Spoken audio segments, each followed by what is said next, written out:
안녕하세요. 김성길 목사와 함께하는 사람 이야기 제2단원의 G7 과정입니다. 자, 전 시간에 이어서 계속 진행하겠습니다. 7-2회가 되겠고요. 페이지로는 116페이지가 되겠습니다. 자, 우리가 전 시간, 그러니까 6장에서는 본질적 정체성을 가지고 이야기를 했고요. 자, 7장에 들어와서는 현실적 정체성.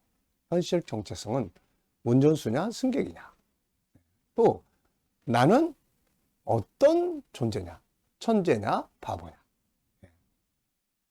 이러한 어떤 자기에 대한 정체성을 바르게 가지면은 그만큼 역할과 그 다음에 능력이 달라지게 된다 하는 것입니다. 그러니까 결국 하나님이 우리 안에 세상을 다스리도록 담아놓으신 이 재능과 능력은 정체성이라는 키를 가지고 열어 쓰는 거예요.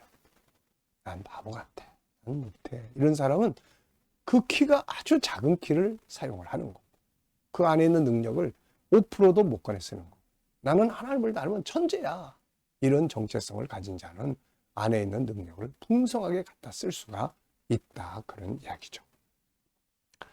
자,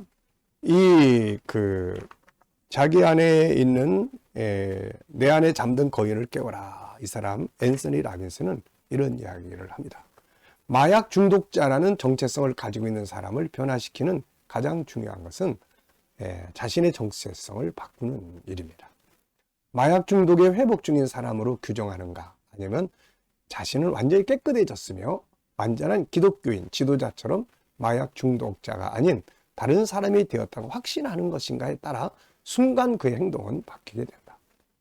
계속해서 자기를 마약 중독자라고 생각하는 사람은 그 중독에서 벗어나기 어렵고, 나는 이제 완전히 새롭게 됐어, 나는 크리스찬이야, 난 하나님의 사람이고, 나는 이제 완전히 깨끗해졌어, 이런 정체성을 바꾸면 마약에서 빠져나올 수가 있다는 것이죠. 마약을 하는 사람을 영원히 바뀌게 할 유일한 방법은 나는 마약 중독자라는 믿음을, 나는 건강한 사람이야, 혹은 나는 어떤 문제도 나는 영원할 수 없는 증인이야, 이렇게 자기의 믿음, 자기에 대한 정체성에 대한 믿음을 바꾸는 것이라는 겁니다. 나는 우울증 환자야, 이런 정체성을 가진 사람하고, 나는 이미 다 나았어, 나는 행복해, 이렇게 자기 정체성을 바꾸는 사람하고 그 내면에 나타나는 심리적 현상이 다르게 되는 거죠. 그래서 정체성을 바꿔야 합니다. 잘못된 정체성은 잘못된 삶을 만들어요. 그러나 새로운 정체성이 만들어지면 사람은 그것에 따라 새로운 삶을 만들어 갑니다. 우리가 그 민수기 13장, 14장을 보면은 가나안 땅을 정탐 먹어왔던 이스라엘 지도자들이 나옵니다. 12명의 족장 이야기죠. 갔다 와가지고 10명, 2명 이렇게 쫙 나눠지죠. 그 10명은 그 가나안 땅의 그 어려운 현실만을 쭉 이야기를 하죠. 그 사람들은 우리보다 더 힘이 있고 키도 크고 무기도 철병권을 가지고 있고 거기에 비교하면 우리는 메뚜기와 같다. 자, 이 사람들은 지금 자기들의 정체성을 메뚜기로 가지고 있어요. 메뚜기 정체성. 그러니까 이 정체성이 있는 한 절대로 그 땅을 못 들어갑니다. 근데 나머지 2명은 하나님이 우리와 함께 하시면 능히 우리는 갈 수 있어, 우리는 하나님의 백성이야, 이런 정체성을 가진 사람. 갈렙은 나중에 나이가 85세가 돼서 가나안 땅에 들어갔을 때 그때 이 땅을 내게 달라, 결국 그 땅을 기업으로 얻거든요. 메뚜기의 정체성을 가지고 사는 사람들이 어떻게 세상을 다스리고 정복할 수 있어요? 세상을 성공하고 싶으면 하나님이 우리 안에 심어주신 본질적 정체성, 나는 하나님을 닮은 세상을 다스릴 수 있는 능력의 사람이야, 이 정체성으로 바꿔야 합니다. 어떤 상황을 만났을 때, 어떤 일을 해야 할 때 그 앞에서 먼저 자신의 정체성을 확인해 보라. 나는 이거 할 수 있다고 생각하는 사람인지 할 수 없다고 생각하는 사람인지, 어떤 정체성을 갖고 있는가에 따라서 해결할 수도 있고 할 수도 없습니다. 그래서 나는 누구인가? 어떤 문제를 해결하려고 대들기 전에 먼저 자기 정체성을 먼저 확실하게 확인하는 게 중요하죠. 나는 누군가? 천재인가 바보? 나의 정체성은 뭔가? 상황 앞에서 자신에 대한 정체성을 어떻게 갖는가는 아주 중요합니다. 아까 말씀드렸죠. 가나안 땅을 정탐하고 온 12명의 정탐꾼들 중에 10명은 자기들의 정체성을 스스로 보기에 메뚜기라고 규정합니다. 메뚜기의 정체성을 가지고 가나안 땅을 어떻게 정복할 수 있는가? 나 자신과 자녀들이 지금 어떤 정체성을 가지고 있는지 확인해보고 이 정체성을 바꾸도록 해야 합니다. 세상을 이기는 능력을 갖기 위해서는 먼저 자기의 정체성을 이기는 자의 정체성으로 바꿔야 합니다.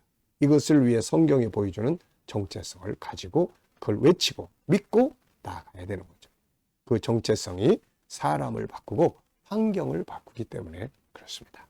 자, 7살에 학습 불능 진단을 받고 14살에 학교를 그만두고 17살에 약물에 중독되었던 소년 존 데마르티니를 알게 된 폴 그레그 박사는 이 소년을 이제 알게 됐어요. 존을 치료하면서 매일 수십 번씩 정체성을 바꾸는 작업을 했어요. 나는 천재다. 나는 내 지혜를 잘 활용할 수 있다. 이 문장을 큰 소리로 외치며 그것을 상상하게 했습니다. 존은 어떻게 되었을까요? 결국 휴스턴 대학교를 졸업하고 박사학위를 받고 사회에 나와서 기업을 대상으로 한 쉬운 4개 연수 프로그램을 만들었고 13권의 책을 썼고 세계적인 강연자가 되었습니다. 자기의 정체성을 바꾼다는 거, 이 얼마나 중요한지 모릅니다. 등산을 할 때도 난 저기까지밖에 못 가. 난 저 위에는 못 가. 이러면 못 가는 거예요. 나는 올라갈 수 있는 사람이야. 그럼 올라가는 거죠. 사용하는 언어 한마디, 자기 말이 정체성을 바꾸기도 합니다. 수년 전에 미국 전체 트럭 서비스 회사인 PIE에서 있었던 일입니다.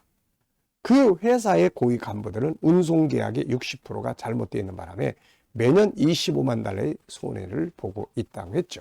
이 회사는 이유를 밝혀내기 위해 에드워드 데밍이라는 박사를 고용을 합니다. 이 에드워드 박사는, 데밍 박사는 집중적으로 연구를 합니다. 그리고 이 회사가 운송 계약에 60%의 문제가 생기는 이유는 이 회사에 일하는 사람들이 실수를 많이 하는 데서 오는 것이다. 그래서 이 실수의 56%는 회사 일꾼들이 컨테이너를 제대로 식별하지 않았기 때문이라는 것을 알아냅니다. 원인을 분석을 했죠. 데밍 박사의 조언에 따라 이 PI 회사 간부들은 회사 전반에 걸쳐 질적 개선을 실행하기로 했고 그 최선책은 일꾼들이 자신에 대해 생각하는 방식을 바꾸는 것이라고 결론졌습니다. 자기에 대한 생각을 바꾸는 거예요. 그래서 일꾼이나 트럭 운전사 대신에 그들 스스로를 장인이라고 부르게 했습니다. 장인은 기술자죠. 처음에는 모두들 그 이름이 무슨 변화를 줄 수 있겠냐 이렇게 생각을 했어요. 직업에 대한 호칭 하나를 바꾼다고 해서 뭐가 달라지겠는가? 사실상 아무것도 바뀐 것이 없지 않은가? 그러나 얼마 지나지 않아 변화가 일어나기 시작을 합니다. 그 말을 일상적으로 사용한 결과 일꾼들은 자신을 장인이라고 생각하기 시작했고 한 달도 되지 않아 이 회사의 56%에 달했던 배송 관련 실수는 10%로 줄어들었습니다. 결국 연간 25만 달러에 달하는 비용 절감 효과를 얻게 된 거죠. 참 희한한 겁니다, 인간은. 자기를 난 기사야. 기사가 무슨 김기사. 이거 똑바로 안 해? 덜렁덜렁. 근데 난 장인이야. 기술자야. 이 부분에서는 내가 최고의 기술자야. 그렇게 스스로 인정하고 인식하기 시작하니까 물건을 잘 다루기 시작하고 조심스럽게 다루기 시작하고 세밀하게 다루기 시작하고. 왜냐하면 인간 속에는 이런 능력이 있단 말이에요.